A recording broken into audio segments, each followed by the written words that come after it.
मराठा स्वराज्य की धरती पर अनेक वीरों ने जन्म लिया, लेकिन कुछ नाम इतिहास में अमर हो गए।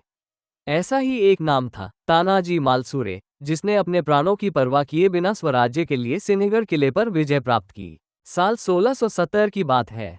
पुणे के पास स्थित कोंडाना किला मुगलों के कब्जे में था। वो किला बहुत मजबूत और ऊंचे पहाड़ पर बना था। उसकी रक्षा एक बहादुर सेनापति उदयभान राठौड़ कर रहा था, जो अपनी बहादुरी और युद्धकला के लिए प्रसिद्ध था। एक दिन छत्रपति शिवाजी महाराज अपने दरबार में बैठे थे। उनकी माता जीजाबाई ने कोंडाना किले की ओर देखते हुए कहा, शिवबा, जब तक ये किला मुगलों के पास है, मुझे ऐसा लगता है जैसे हमारे स्वराज्य का हृदय अधूरा है। महाराज समझ गए कि यह केवल एक किला नहीं है, बल्कि स्वाभिमान का प्रश्न है। उसी समय तानाजी मालुसरे अपने पुत्र रायबा के विवाह की तैयारियों में व्यस्त थे। जब उन्हें किले को जीतने का समाचार मिला, तो वे तुरंत दरबार पहुंचे। शिवाजी महाराज ने कहा, तानाजी, पहले अपने पुत्र का विवाह कर लो, फिर युद्ध की बात करेंगे। लेकिन तानाजी मुस्कराए और बोले, महाराज, पहले कोंडान्याचे लग्न मग रायबाचे। अर्थात पहले कोंडाना किले का विवाह होगा, फिर मेरे पुत्र का। उनकी आंखों में स्वराज्य के प्रति अग्नि जल रही थी। रात का समय था। चारों ओर घना अंधकार फैला हुआ था।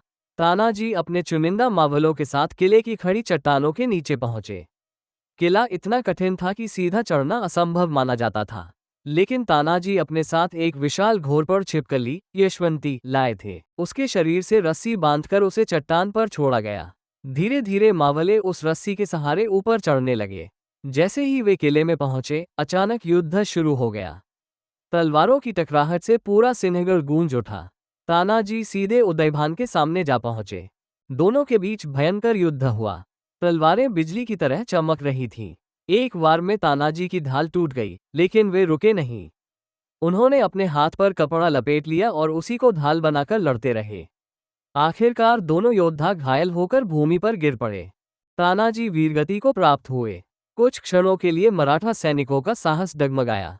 तभी तानाजी के भाई सूर्याजी मालुसरे बोले, भागने वालों के लिए रस्सियां काट दी गई है। अब या तो विजय मिलेगी या मृत्यु। मावलों में फिर जोश भर गया।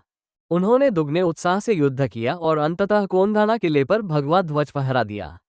जब विजय का समाचार छत्रपति शिवाजी महाराज तक पहुंचा, तो वे अत्यंत प्रसन्न हुए। लेकिन जैसे ही उन्हें तानाजी की वीरगति का समाचार मिला, उनकी आंखें नम हो गईं। उन्होंने दुख भरे स्वर में कहा, गढ़ आया, पर सिंह चला गया। उस दिन से कोंडाना किला सिंहगढ़ कहलाने लगा, उस सिंह की याद में, जिसने स्वराज्य के लिए अपना जीवन न्यौछावर कर दिया। ये कहानी केवल एक युद्ध की नहीं, बल्कि कर्तव्य, बलिदान और मातृभूमि के प्रति अटूट प्रेम की कहानी है। तानाजी मालुसरे का नाम आज भी वीरता के प्रतीक के रूप में लिया जाता है।